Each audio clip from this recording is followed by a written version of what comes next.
අපිට මෙතන ඉක්මනින් යන්න වෙනවා බොස්. ඇයි? කෝ ඇලෙක්ස්? මිනිහාගේ හැමදේම අකුලගෙන මෙතනින් ගිහිල්ලා. අපි ඉක්මනින් යමු බොස්.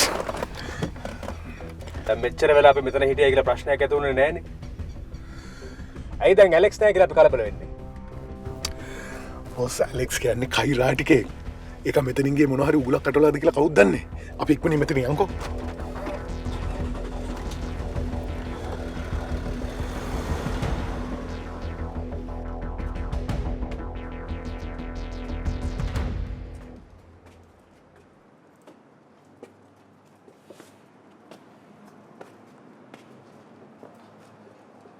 නිමන්ත නිමන්ත ඕබා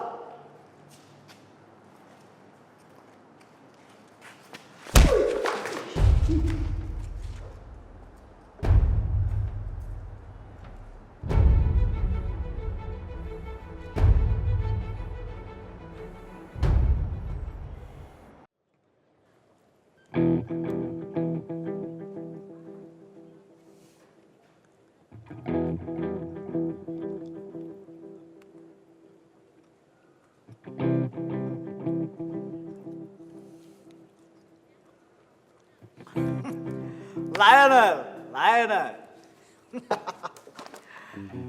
මං දැනගෙන හිටියා තම් සේනවා කියලා Lionel. Welcome Lionel, welcome. කොහමද? කල්ලරියක් කාලා ඉන්නවා. දන්න කාලේ ඉඳලම මට කෙලවෙන තරමක් කෙලුනේ යාළුකමට සමහර දේවල් බෑ කියන්න බැරි වෙච්ච ඉඳා. වැඩේ තියෙන ඇලෙක්ස් මගේ තියෙන දුර්වලකම කියන්නේ තාමත් මට හදාගන්න බැරි වෙච්ච දේත් ඒකමයි. තමුසේ ලස්සන වෙලා කොණ්ඩයක් එහෙමත් දාලාද? තමුසේ ගැන බබා තියලාවේ හිතකින් නෙමෙයිනේ. කතා කරන්න එපා ඒ ගැන. තමුසේ කිව්වා හරි ඇලෙක්ස්. මං ඒකගේ සීක්‍රට් වයිබර් chat එක චෙක් කළා. එලවලා දැම්මා. මේ දැන් කොහෙද කොට මදාර? ලයනල් මං එයාව අපි දෙන්නගේ බොස් කළා.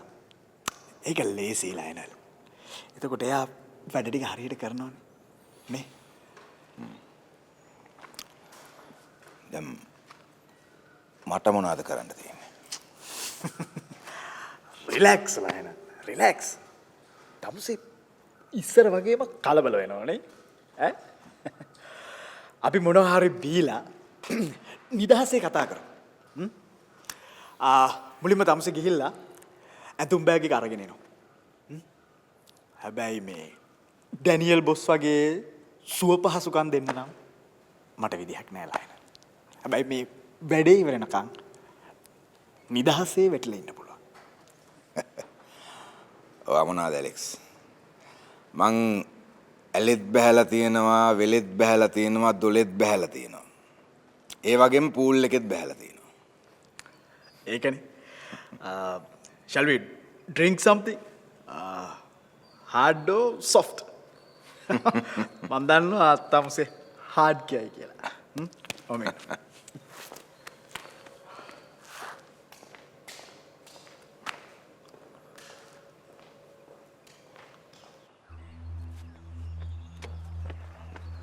බොස් දැන් මදාරත් නැද්ද? දවාලෙත් ඒක මෙතන ඉඳලා තියෙනවා. දවාලෙත් මෙතන ඉඳලා තිනවා දැන් මෙතන නැහැ කියන එක නෙවෙයි මෙතන ප්‍රශ්නේ. මට පේන්නේ උන් දෙන්නම තමුසර වඩා නම් දක්ෂයි සිඩ්නි. බොස්ට හිතෙන්නේ නැද්ද මුන් දෙන්න එකතු වෙලා මේ වැඩ කරන්න කියලා? නෑ. මට හිතෙන්නේ මේ වෙලාව එකම එක දෙයක් විතරයි. උන් දෙන්නම තමුසට වඩා දක්ෂයි කියන එක විතරයි. තමුසේ ඇහැ ගහගෙන ඉන්නවා කියලා උන් දෙන්නම දැනගෙන ඉඳලා තියෙනවා. ඒ විතරක් නෙවෙයි තමුසේ ඇලෙක්ස් හොයාගෙන එනවා කියන එකත් ඌ දැනගෙන ඉඳලා තියෙනවා. හරි. මට වඩා දක්ෂයි කියලා කියමුකෝ. ඒත් අයි බොස්ට හිතෙන්නේ නැත්තේ බොස්ටත් වඩා දක්ෂයි කියලා. මේ පැනලා ගියේ මගෙන් නෙමෙයි බොස්. මේ පැනලා ගියේ බොස්ගෙන්. සිඩ්නි තමුසේ එහෙම හිතලා හිත හදාගන්න දාදන්නේ. මාවත් තමුසෙන්න තැනට දාලා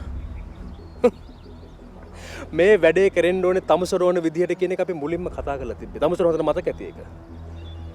මට ඕන විදිහට කරා නම් මේ වෙනකොට තුන් දෙනා කොටු වෙලා ඉවරයි.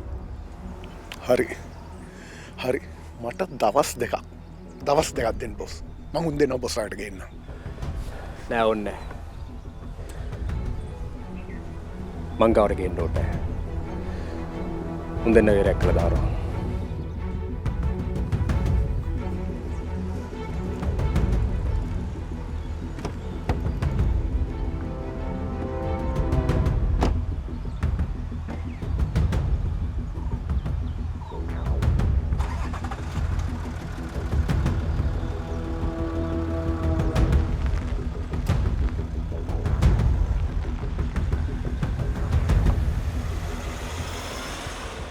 පුංචිම දෙයකින් ලොකු වෙනසක්. සැෂේ වලට වඩා සන්සිල්ක් ලොකු බෝතලෙන් රුපියල් 20ක ඉතිරියක්.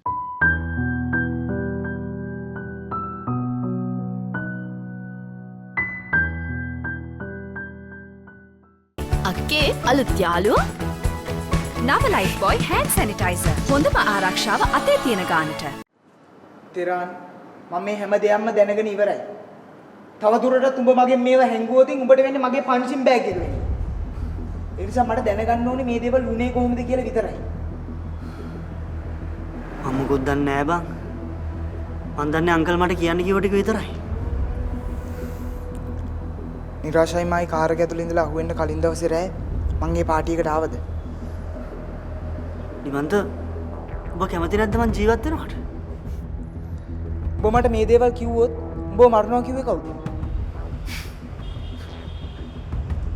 අංකල්ගේ ඔබ දැකලා නැති චරිත ගොඩාක් මං දැකලා තියෙනවා. මම එයාගේ පුතා. අපි දෙන්නට තියෙන එකම ලේ. උඹ ඒ අය දෙන්නම දැකපු නැති චරිත මටත් කරන්න පුළුවන්. ඒ නිසා තිරාන් ප්ලීස් මට ඇත්ත කියපන්. මං උඹව බලා ගන්න. ප්‍රොමිස්.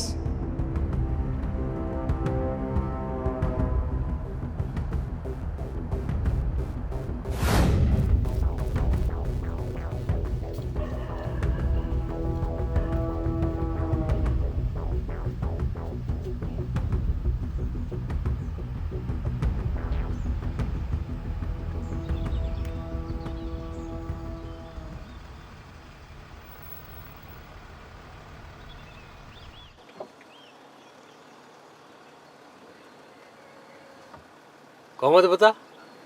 අංකල් මම අංකල මීට් වෙන්නත් එක්ක තමයි පාරට බැස්සේ. මට ඕන කරන මිනිහා මංගාවට නිකන් බලන් ඉන්න මිනිහෙක් නෙවෙයි මම. ඇයි අංකල් හදිස්සියෙන් මාව මීට් වෙන්න ඕන කිව්වේ? පොඩි පාටියක් දාන්න කියලා. පාටියක්? ඇයි? ඇයි? පුතා කැමති නැද්ද විනෝද වෙන්න? ඒත් අංකල් මේ හදිස්සියෙම වියදම් සේරම මම බලා ගන්නවා. හැබැයි පුතා පාටිය රෑ 12ට ඉවර වෙන්න ඕනේ. ඒ වගේම තමයි පාටිය පුරාම තරන් හොඳ සිහියෙන් ඉන්න ඕනේ නොබි. මොකද මම රෑ 12ට යනවට දාන්න මුණ ගහන්න. මට තේරෙන්නේ අංකල් ඇයි මේ? නිමන්තට පොඩි විහිළුවක් කරන්න හිතුවා. හැබැයි තෙරාන් විතරයි මේක දැනගන්න ඕනේ. ඒරණ වෙන කවුරුත් දැනගන්න හොඳ නැහැ. මොකද එහෙම නොතින් මම මේ කරන විහිළුවේ තේරුමක් නැති වෙනවා පුතා. තෙරන්ට තේරුණාද?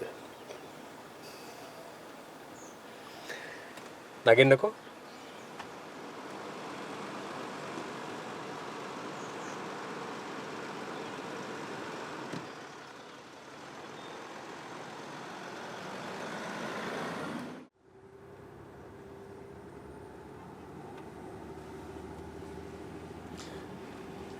තෙරන් මේ ඉන්නේ නිරාෂා. අපේ නිමන්තගේ ෆියුචර් වයිෆ්. වාගේ ෆියුචර් නෑ. හලෝ. නිමන්තකෝ අංකල්? අපි මේ යන්නේ නිමන්තින්න තැනට තමයි. අංකල් මේ කරන්න හදන විහිළුව නම් මොකද්ද කියලා මට තේරෙන්නේ නැහැ. ඒ නිසාම තමයි මං තෙරාන්වත් මේකට එකතු කරගත්තේ. ඇත්තම කියනවා නම් පුතා මේක විහිළුවක් නෙවෙයි. මේක සර්ප්‍රයිස් එකක්. අලුත් විදිහට මැරේජ් ප්‍රපෝසල්ස් කියන එක දැන් රැල්ලක්නේ ලෝකේ.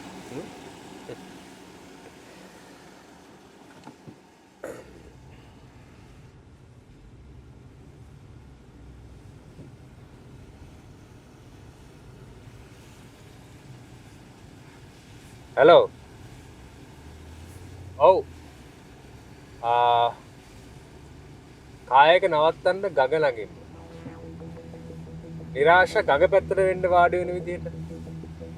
ඔව්. නෑ බය වෙන්න එපා. නිමන්ත්‍රණ දැම්ම සිහියන එකක් නෑ.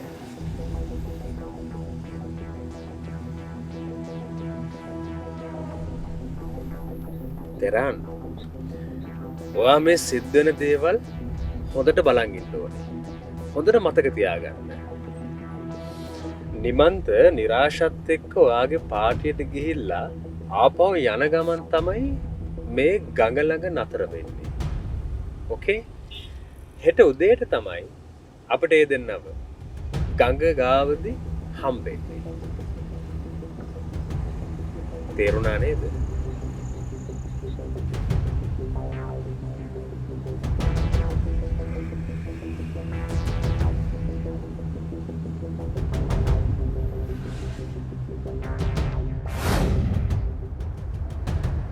ඔන්නෝම තමයි උනේ. නිමන්ත මන් දන්න සේරම ටික මම ඔබට කිව්වා. දැන් ඔබ ගිහිල්ලා අංකල්ගෙන් ওই ටික අහලා මගේ ස්විච් එක ඕෆ් කරලා දීපන්. කාවද විශ්වාස කරන්නේ මොනවද විශ්වාස කරන්නේ මට මුකුත් හිතාගන්න බෑ තෙරාන්. මම පොඩි කාලේ ඉඳන් හිතන් හිටියේ මගේ ඩැඩි කියන්නේ කෙලින් මිනිහෙක් කියලා. එයා අපිට පෙන්නුවේ එහෙමයි.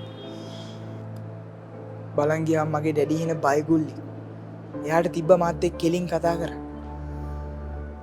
කෙලින් ආපු නැති මිනිහෙක්ට මං කෙලින් උත්තර දෙන්න කැමති නෑ දෙරා. ඒක නිසා උඹ බය නැතුව හිටපන්. මං උඹට කිසිම දෙයක් වෙන්න දෙන්නේ නෑ. මං උඹව බලා ගන්න. promise. thank you මට ඇත්ත කිව්වට.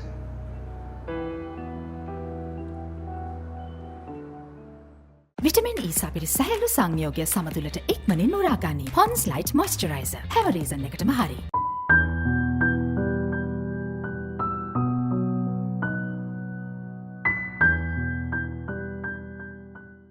Fair and Lovely වල අලුත් නම දැන් Glow and Lovely. Fair and Lovely දැන් Glow and Lovely.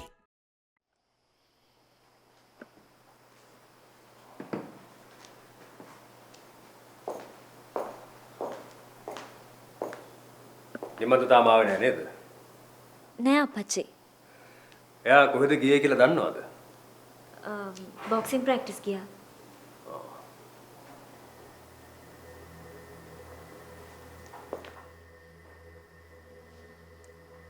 දුව බය වෙලා ඉන්නේ කියලා පේනවා.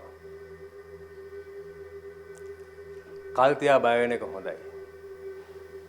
මොකද බය වුණත් හැමදාම එකම විදිහට තියෙන්නේ නැහනේ. ටික ටික ගෙවිලා ඉවර වෙලා යනවා. කෝ මමි? අම්මා නිදාගන්න ගියා. ඔළුවේ කැක්කුමයි කිව්වා.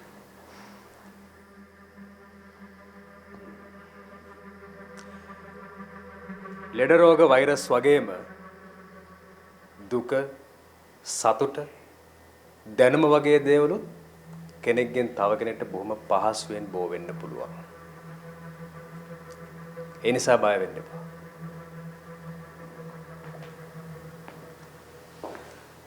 සිද්ද ගිහලා කතා කරලා තිබ්බද නිමන්තට? තාම නෑ අපච්චි.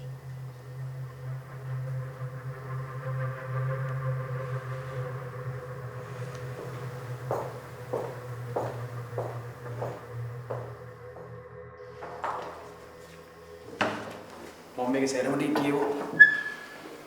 සිරා මරුනේ. හැබැයි මේකේ සීන් 3ක් විතර මම කලින් කියවලා තියෙනවා. අයියෝ.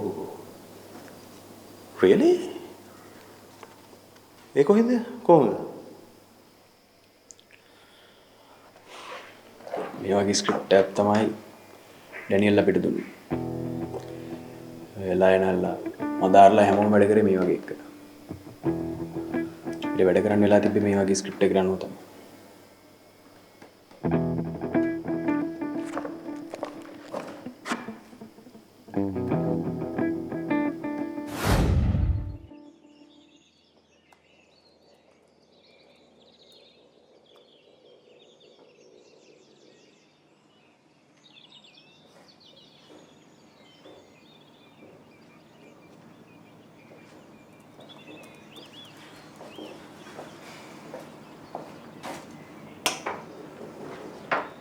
අනුක මගේ රූම් එක කොහෙද වගේ රූම් එක කොහෙද කියලා පෙන්වන්න ඉස්සෙල්ලා මට ඔයාලට කියන්න දේවල් ටිකක් තියෙනවා. ඇවිත් පොඩ්ඩක් මෙතන වාඩි වෙන්න.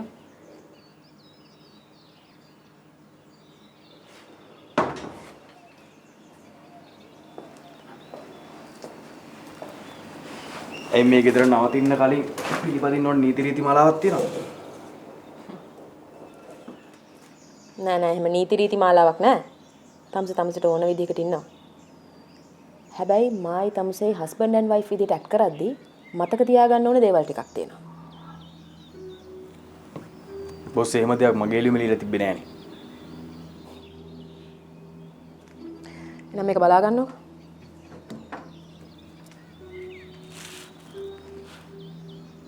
මේක මේ ස්ක්‍රිප්ට් එකනේ. ඔව්. ওই PDF එකේ උඩට යනවා. ඒක ලියලා තියෙනවා තමස මගේ හස්බන්ඩ් විදිහට ඇක්ට් කරන්න ඕනේ කැරක්ටර් එකේ ස්වභාවය. ඊට පස්සේ මෙන්න මේ සීන් තුන බලා ගන්නවා. මායි තමසේ හස්බන්ඩ් ඇන්ඩ් වයිෆ් විදිහට ඇක්ට් කරන්න ඕන විදිහ බොස් බලාපොරොත්තු වෙන්න ඕන ඔය විදිහට.